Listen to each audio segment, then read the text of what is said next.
नमस्कार मंडळी, श्री स्वामी समर्थ. स्वागत आहे तुमचं माझ्या यूट्यूब चॅनलवरती. आजचा दिवस तुम्हा सर्वांना खूप छान, सुखाचा, आनंदाचा आणि समाधानाचा जाऊ देत, हीच मी स्वामींच्या चरणी प्रार्थना करते आणि आजच्या या नवीन व्हिडिओला सुरुवात करते. पण त्या अगोदर तुम्ही माझ्या चॅनलवरती जर नवीन असाल तर चॅनलला पण लगेच सबस्क्राईब करा आणि कमेंटमध्ये श्री स्वामी समर्थ लिहायला अजिबात विसरू नका. येत्या 15 फेब्रुवारीला म्हणजेच रविवारी पवित्र महाशिवरात्र आलेली आहे. महाशिवरात्र म्हणजे भगवान शिव यांची महान आणि अतिशय पवित्र रात्र.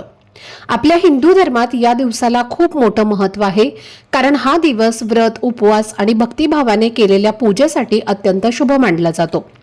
धार्मिक मान्यतेनुसार याच दिवशी भगवान शिव आणि माता पार्वती यांचा दिव्य विवाह सोहळा पार पडला होता आणि असंही सांगितलं जातं की या पवित्र रात्री शिवशंकर प्रथमच लिंगाच्या स्वरूपात प्रकट झाले होते.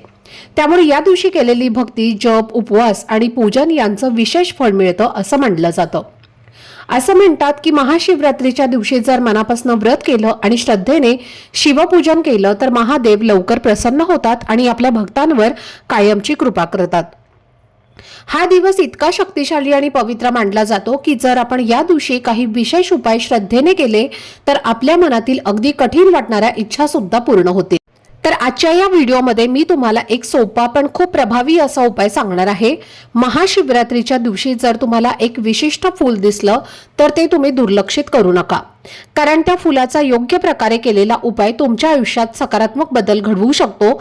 असं म्हटलं जातं की श्रद्धा आणि विश्वासाने केलेल्या या उपायामुळे घरात सुख, समृद्धी, धन आणि ऐश्वर्य वाढू शकतं आणि जीवनामध्ये नवे मार्ग खुलू लागतात. तर या फुलाचं नाव काय आहे, ते कसं ओळखायचं आणि याचा उपाय नेमका कसा करायचा याची संपूर्ण माहिती आजच्या व्हिडिओमध्ये मी तुमच्यासोबत शेअर करणार आहे. त्यामुळे व्हिडिओ हा स्किप न करता शेवटपर्यंत नक्की पहा, जेणेकरून तुमच्यापर्यंत योग्य ती माहिती पोहोचेल. आणि तुम्ही माझ्या चॅनलवरती जर नवीन असाल तर चॅनलला पण लगेच सबस्क्राईब करा आणि बेल आयकॉनला पण प्रेस करा, म्हणजे मी जेव्हा कधीही नवीन व्हिडिओज अपलोड करेन त्याचं नोटिफिकेशन सर्वात आधी तुम्हाला मिळेल आणि तुमचा एकही व्हिडिओ हा मिस होणार नाही. तसेच खाली असलेल्या हाय बटनवर सुद्धा क्लिक करा. तर आजच्या या व्हिडिओमध्ये तुम्हाला मी जो उपाय सांगणार आहे तर तो खूप श्रद्धेने आणि विश्वासाने करण्यासारखा आहे आणि शक्य असेल तर या महाशिवरात्रीला प्रत्येकाने हा नक्की करून पाहावा. कारण ज्या फुलाबद्दल आपण बोलणार आहोत तर त्या फुलामध्ये साक्षात भगवान शिव यांचं चैतन्य वास असतो असं मानलं जातं आणि हे फूल भगवान महादेवांना अत्यंत प्रिय आहे.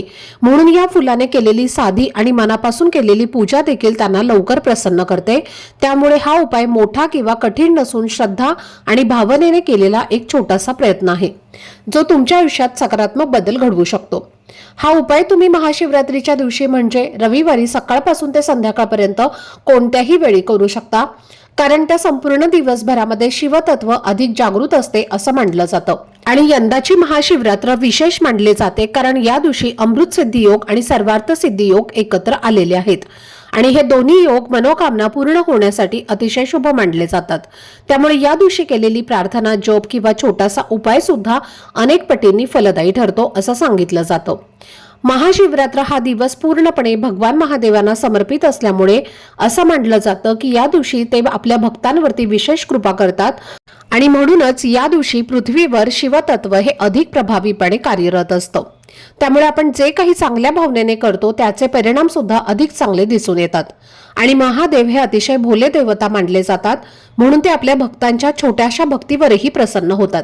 जर तुमच्या घरामध्ये सतत आर्थिक अडचणी येत असतील, कितीही मेहनत करूनही पैसा टिकत नसेल, कमाईपेक्षा खर्च जास्त होत असेल किंवा घरात पैसा येतो पण काही ना काही कारणाने लगेच निघून जात असेल, कधी आजारपणामुळे तर कधी अचानक आलेल्या अडचणींमुळे, आणि तुम्हाला असं वाटत असेल की लक्ष्मीची कृपा तर आहे पण ती स्थिर राहत नाही, तर अशा वेळी हा उपाय श्रद्धेने केल्यास घरात आलेली धनलक्ष्मी स्थिर राहण्यासाठी मदत होते असं मानलं जातं आणि म्हणूनच हा उपाय अनेक भक्त अनुभवाने प्रभावी मानतात. हा उपाय करताना सर्वात महत्त्वाची गोष्ट म्हणजे मनातील विश्वास, स्वच्छ भावना आणि भगवान शिवांवरती असलेली नितांत श्रद्धा, कारण केवळ हा उपाय नाही तर त्यामागचा भाव हा महत्त्वाचा असतो आणि जेव्हा भक्ती मनापासून केली जाते तेव्हा तिचं फळ हे नक्कीच मिळतं. जर हा उपाय तुम्ही या महाशिवरात्रीच्या पवित्र दिवशी श्रद्धेने आणि विश्वासाने केला तर असं म्हटलं जातं की घरामध्ये कधीही अन्नधान्याची कमतरता भासत नाही आणि आपल्या घराची आर्थिक स्थिती हळूहळू मजबूत होऊ लागते.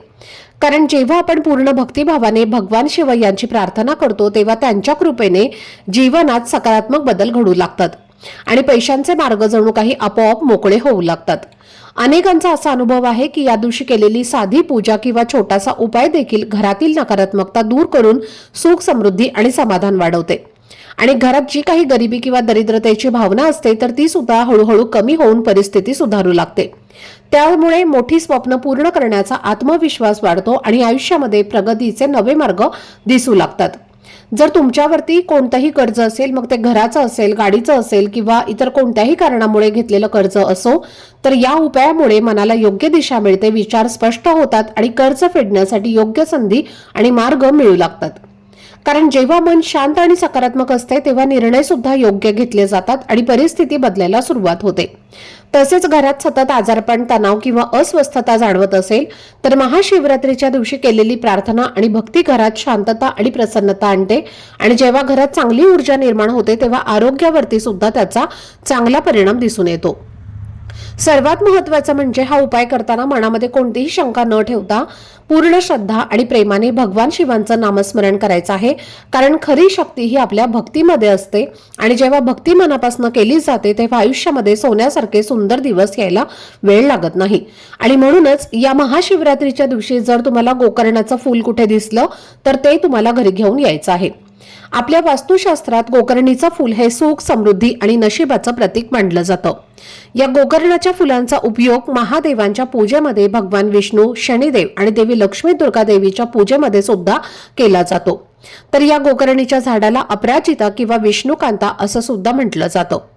गोकर्णाचं फूल जे आहे तर ते आपल्या हिंदू धर्मात अत्यंत पवित्र मानलं जातं आणि या फुलामुळे घरात सुख, समृद्धी येते, धन वृद्धी होते आणि घरातील नकारात्मक ऊर्जा नष्ट होऊन सकारात्मक ऊर्जा देखील निर्माण होते. आणि ज्योतिषशास्त्रानुसार गोकर्णीच्या झाडासोबतच माता लक्ष्मी राहते. त्यामुळे या फुलाचा उपयोग जर आपण महाशिवरात्रीला केला तर जीवन हे आनंदी राहते. गोकर्णीचं हे फूल माता लक्ष्मी आणि भगवान कुबेरांना सुद्धा प्रसन्न करते. त्यामुळे आपल्या कुटुंबाची आर्थिक स्थिती जी आहे तर ती मजबूत व्हायला सुरुवात होते आणि या उपायामुळे आयुष्यामध्ये सोन्यासारखे दिवस सुद्धा यायला सुरुवात होतात. आणि म्हणून तुम्हाला या महाशिवरात्रीच्या दिवशी गोकर्णीच्या झाडाचं निळ्या रंगाचं फूल जर भेटलं तर ते तुम्हाला घरी घेऊन यायचं आहे. आता या झाडाच्या फुलांमध्ये सुद्धा बरेच प्रकार असतात. पांढऱ्या रंगाचं सुद्धा फूल असतं, गुलाबी रंगाचं फूल असतं, तसेच निळ्या रंगाचं सुद्धा फूल असतं. पण आपल्याला हा उपाय करण्यासाठी निळ्या रंगाचंच गोकर्णीचं फूल जे आहे तर ते घ्यायचं आहे. कारण या प्रत्येक फुलाचं सुद्धा वेगळं महत्व आहे. निळ्या रंगाची फुलं जी असतात तर ती या फुलांच्या संबंधित उपाय केल्याने भगवान विष्णू आणि माता लक्ष्मी, भगवान शिवशंकर हे प्रसन्न होतात आणि आपल्या घरामध्ये धनसंपत्तीमध्ये वाढ होते. तसेच जीवनातील सर्व संकट देखील दूर होतात आणि म्हणूनच आपल्याला निळ्या रंगाचं एक गोकर्णीचं फूल घ्यायचं आहे. आता जर तुमच्या घरामध्ये गोकर्णाचं वेल असेल तर त्याचं फूल तुम्ही घेऊ शकता. तुमच्या घरी नसेल, शेजाऱ्यांच्या घरी असेल तर तिथून सुद्धा तुम्ही हे फूल आणलं तरी सुद्धा चालेल. हे फूल तुम्ही आणल्यानंतर सर्वप्रथम तुम्हाला ते स्वच्छ धुवून घ्यायचं आहे आणि त्यानंतर एक तांब्याचा कलश भरून तुम्हाला घ्यायचा आहे. त्या कलशामध्ये स्वच्छ पिण्याचं पाणी भरायचं आहे आणि त्यानंतर त्या पाण्यामध्ये तुम्हाला 21 पांढरे तीळ जे असतात तर ते टाकायचे आहेत. पांढरे तीळ नसतील तर 21 अखंड तांदूळ टाकायचे आहेत आणि थोडंसं गाईचं कच्चं दूध जे आहे तर ते तुम्हाला या पाण्यामध्ये टाकायचं आहे. आणि त्यानंतर हे गोकर्णीचं फूल जे आहे तर ते तुम्हाला घेऊन हे जल घेऊन महादेवांच्या मंदिरामध्ये जायचं आहे. हा उपाय आपल्याला घरामध्ये करता येणार नाही. हा उपाय आपल्याला मंदिरामध्ये जाऊनच करायचा आहे. कारण मंदिरामध्ये ज्या काही सकारात्मक लहरी असतात तर त्या खूप जास्त प्रमाणामध्ये असतात. कारण तिथे येणारा प्रत्येक व्यक्ती हा भक्तिभावाने, श्रद्धेने येत असतो आणि म्हणून तिथे आपण जे काही उपाय करतो त्या उपायांचं आपल्याला शीघ्र फळ हे प्राप्त होतं. आता सर्वप्रथम तुम्ही महादेवांच्या मंदिरात गेल्यानंतर तिथे तुम्हाला शक्य असेल तर दिवा प्रज्वलित करायचा आहे. दिवा लावणं शक्य नसेल तर तुम्ही 2 अगरबत्ती तिथे लावायच्या आहेत आणि त्यानंतर तुम्हाला हे जल जे तुम्ही आणलेलं आहे तर ते जल तुम्हाला शिवलिंगावरती अर्पण करायचं आहे. अर्पण करताना उत्तरेकडे तोंड करून तुम्हाला बसायचं आहे आणि दोन्ही हाताने तुम्हाला हे जल शिवलिंगावरती अर्पण करायचं आहे. अर्पण करत असताना ओम नमः शिवाय, ओम नमः शिवाय या मंत्राचा जप करायचा आहे आणि जल अर्पण करून झाल्यानंतर तुम्हाला ते गोकर्णीचं फूल जे आहे तर ते पाण्यामध्ये बुडवायचं आहे आणि त्यानंतर आपल्या उजव्या हातामध्ये घ्यायचं आहे आणि त्यानंतर तुम्हाला 108 वेळेला महामृत्युंजय मंत्राचा जप करायचा आहे. महामृत्युंजय मंत्र हा तुम्ही गुगलमध्ये सर्च केला तर तुम्हाला मिळेल किंवा तुमच्याकडे जर स्वामी समर्थ केंद्रांचं नित्य सेवाची पोथी असेल तर त्यामध्ये सुद्धा तुम्ही पाहून म्हणू शकता. तर हा मंत्र तुम्हाला 108 वेळेला म्हणायचा आहे. 108 वेळेला तुम्हाला म्हणणं शक्य नसेल तर 16 वेळेला हा मंत्र तुम्हाला म्हणायचा आहे. आणि त्यानंतर हे जे फूल आहे तर ती आपल्या इच्छा मनोकामना व्यक्त करून हे फूल तुम्हाला शिवलिंगावरती अर्पण करायचं आहे. आता अर्पण कसं करायचं आहे तर ज्या प्रकारे आपण पालतं बेलपत्र अर्पण करतो अगदी त्याच प्रकारे तुम्हाला हे फूल सुद्धा पालतं अर्पण करायचं आहे. या फुलाचा देठ तुमच्याकडे येईल अशा पद्धतीने शिवलिंगावरती अर्पण करायचं आहे. आता जर तुम्ही या फुलाकडे जर व्यवस्थित पाहिलं तर त्या फुलाचा आकार जो आहे तर तो गायीच्या कानासारखा आहे आणि आतमध्ये त्याला महादेवाच्या पिंडीचा आकार आहे आणि म्हणून या फुलाला महादेवांचं फूल असं सुद्धा म्हटलं जातं. आता हे फूल शिवलिंगावरती अर्पण केल्यानंतर तुम्हाला दोन्ही हात जोडून प्रार्थना करायची आहे आणि तुमची जी काही इच्छा मनोकामना आहे तर ती महादेवांना लवकरात लवकर पूर्ण व्हावी अशी सुद्धा प्रार्थना करायची आहे. आणि त्यानंतर ते फूल तुम्हाला तिथून 5 मिनिटांनंतर उचलून घ्यायचं आहे आणि आपल्या घरी आणून आपल्या घरामध्ये जिथे आपण धनसंपत्ती पैसा ठेवतो तर त्या ठिकाणी हे फूल जे आहे तर ते आपल्याला ठेवायचं आहे. हे फूल जे आहे तर ते अभिमंत्रित झालेलं आहे. त्यामध्ये लक्ष्मी आकर्षित करण्याची एक दैवी शक्ती असते आणि हे फूल जे आहे तर हे फूल आपण जर आपल्या पैशांच्या तिजोरीमध्ये ठेवलं तर आपल्या घरामध्ये लक्ष्मी ही स्वतःहून आकर्षित होत असते आणि आपल्या घरामध्ये नेहमी माता लक्ष्मी ही प्रसन्न राहील आणि या उपायामुळे आपल्याला प्रत्येक कामामध्ये यश मिळेल. पैशाच्या संबंधित ज्या काही समस्या असतील तर त्या सुद्धा नक्कीच यामुळे नष्ट होतील. घरातील दुःख दारिद्र्य हे सुद्धा संपून जाईल. तर असा हा एक अत्यंत प्रभावी उपाय जो आहे तर तो आपल्याला रविवारी महाशिवरात्रीच्या दिवशी करायचा आहे. त्याचबरोबर जर तुमच्या घरामध्ये एखादा व्यक्ती सतत आजारी राहत असेल, तो बेडवरती पडून आहे, सतत त्या व्यक्तीला औषध चालू असतील, गोळ्या चालू असतील, कितीही हॉस्पिटल तुम्ही करत आहे पण त्या व्यक्तीला कुठल्याही प्रकारचा फरक पडत नसेल, गुण येत नसेल तर हा एक अतिशय प्रभावी उपाय तुम्हाला मी सांगते, तो तुम्ही नक्की करा. या महाशिवरात्रीला तुम्ही हा उपाय करून पहा. तर यासाठी तुम्हाला काय करायचं आहे, पांढरं जे गोकर्णीचं फूल असतं तर ते घ्यायचं आहे. पांढरा रंग हा भगवान शिवशंकरांना अतिशय प्रिय आहे आणि म्हणून गोकर्णीचं तुम्हाला एक पांढऱ्या रंगाचं फूल घ्यायचं आहे आणि हे फूल तुम्हाला घ्यायचं आहे आणि एक लोटा जल घेऊन तुम्हाला महादेवांच्या मंदिरामध्ये जायचं आहे. तिथे जाऊन हे जल तुम्हाला शिवलिंगावरती अर्पण करायचं आहे आणि त्यानंतर हे फूल सुद्धा तिथे तुम्हाला अर्पण करायचं आहे. यानंतर ओम नमः शिवाय ओम नमः शिवाय या मंत्राचा 16 वेळेला जप करायचा आहे किंवा शक्य असेल तर 108 वेळेला हा जप तुम्हाला करायचा आहे. त्यानंतर तुम्हाला दोन्ही हात जोडून आजारी व्यक्ती आहे तर तिला लवकर गुण यावा, ती लवकर बरी व्हावी अशी भगवान महादेवांना प्रार्थना करायची आहे. यानंतर ते फूल जे आहे तर ते तुम्हाला उचलून घरी आणायचं आहे. एका पांढऱ्या रंगाच्या कपड्यामध्ये बांधून तुम्हाला ते फूल त्या आजारी व्यक्तीच्या उशीखाली ठेवायचं आहे.